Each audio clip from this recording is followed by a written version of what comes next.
Have you ever wondered why your coach tells you to breathe in and breathe out, but never tells you when or how to do it? The truth is, there are a few secrets about breathing that most swimming coaches never share. Not because they want to keep it from you, but because sometimes they believe you're not ready to hear it yet. Hello, my friends. Welcome back. If you're here, chances are you love the water, but breathing in it hasn't always loved you back, right? I've been there too. That feeling when water creeps up your nose, the chest tightens, and suddenly you feel like you forgot how to breathe at all. For those of us who didn't grow up swimming, or maybe are coming back to it in our 50s, 60s, or even 70s, learning to breathe again isn't just about swimming. It's about trust. It's about learning to relax in a place where our instincts tell us to panic. Today, I want to share something I wish someone had told me years ago. Not techniques that only Olympians can do, but simple truths about breathing that make swimming easier, calmer, and even healing. Secret number 1. Breathing doesn't start in the lungs. Let's start with the first secret. Breathing, the kind that keeps you calm, steady, and smooth in the water, doesn't actually start in your lungs. It starts in your belly. When most beginners take a breath before swimming, they gulp air like they're about to dive into a deep tunnel. They fill their chest, shoulders rise, body tenses, and then, within seconds, they're out of breath again. That's not because they didn't take in enough air. It's because they didn't take it in right. Real swimmers breathe from the diaphragm, that thin sheet of muscle right under your ribs.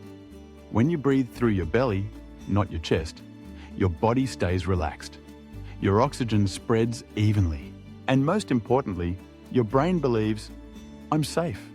You see, the diaphragm is like the conductor of your breath. It sets the rhythm. When it's calm, your whole body follows. That's why Navy divers and free divers train their belly first, not their chest. I once had a student named Robert, 65 years old, a retired engineer. Smart, disciplined, but always out of breath in the pool. He'd take this big, heroic inhale before every lap, and by the third stroke, he'd stop, gasping. So I asked him to do something odd. I told him, forget swimming, just stand here, put a hand on your belly, and breathe. At first he laughed, said it felt silly, but after a few minutes I saw it. His shoulders dropped, his face softened. A week later, he came back and said, when I breathe from my belly, it's like I'm swimming with a brand new pair of lungs. And he was right. Because the truth is, your breath isn't about how much air you take in. It's about how gently you allow it to flow. Secret number 2. The exhale is the real key. Here's the second secret, one that even many experienced swimmers forget. The magic is not in how you inhale, it's in how you exhale. Most beginners think, if I hold my breath, I'll stay afloat longer. But the opposite happens. Holding air inside makes you tense. It raises carbon dioxide levels, and that's what makes you panic, not the lack of oxygen. Science backs this up. According to the American Lung Association, it's not oxygen shortage that makes you feel like you're drowning. It's too much CO2 trapped inside your body. That pressure triggers the brain's alarm system, that tightness in your chest, that sudden urge to gasp for air. So the key is, don't hold it. Let it flow. Let it go. When your face is in the water, release your breath through your nose or mouth, soft and steady, like you're blowing out a candle slowly. Imagine tiny bubbles rising up. That's your rhythm. The water listens to your breath, and in return, it starts to carry you. I sometimes tell my older students this. Don't fight the water. Whisper to it. And that whisper is your exhale. I remember Susan, 70, who came to me saying, I always feel like I'm drowning, even in the shallow end. I taught her to exhale underwater, long, soft, continuous. One day, she lifted her head, smiled, and said, I didn't choke this time. I felt peaceful. That's the moment most people realize. Swimming is not about power. It's about peace. Secret number 3. Your breath must dance with your stroke. The third secret, boom, and maybe the most beautiful one, is this.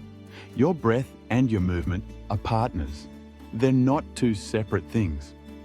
Think of your breath as the melody and your arms as the instruments. If they move out of sync, the music sounds messy. But when they move together, oh, it feels effortless. In swimming, that means every 2 or 3 strokes, you breathe, naturally, not forced. You don't command your breath like a drill sergeant. You invite it like a friend. That's when rhythm happens. That's when swimming becomes music. I once told a group of seniors, don't count your strokes, listen to them. They looked puzzled at first. Then I played soft music in the background as they practiced. The moment they let their breath follow that rhythm, everything changed. No more gasping, no more panic, just flow. A wise coach once told me, your breath is the rhythm that moves the water around you, and I've never forgotten that. When you breathe with your stroke, you're not just swimming, you're dancing with the water, and the water always leads you home. And just in case you think this is all philosophy, let's look at the science for a moment. The American College of Sports Medicine found that older adults who practiced diaphragmatic breathing while swimming reduced their average heart rate by nearly 20%. That means they swim longer, feel calmer, and recover faster. Harvard researchers also discovered that breathing from the diaphragm improves oxygen efficiency by up to 30%. So even if you take fewer breaths, your body actually gets more oxygen. This isn't just about swimming better, it's about living better. When you learn to breathe right in the water, something remarkable happens. You start to breathe better on land too. Many of my students tell me, I sleep deeper now. I don't get winded walking upstairs anymore. Because swimming teaches the lungs what life often forgets to remind us, that breathing is not survival, it's connection. When we're young, we learn to swim for speed. When we're older, we swim for peace. Breathing, my friends, is not something to control, it's something to listen to. The next time you step into the pool, don't rush to conquer the water, just float. Feel the air moving in and out, soft, steady, forgiving.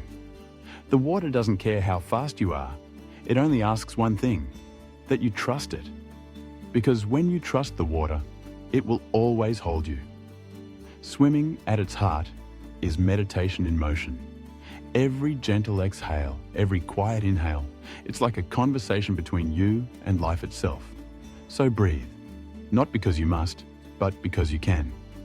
If this video helped you see the water differently, leave a comment below and tell me, what's been your biggest challenge with breathing so far? I read every single one, and I'd love to help you personally. And if this brought you even one calm breath today, please like this video, subscribe, and share it with a friend who's just starting their swimming journey. Let's keep learning to breathe together, in the water and in life.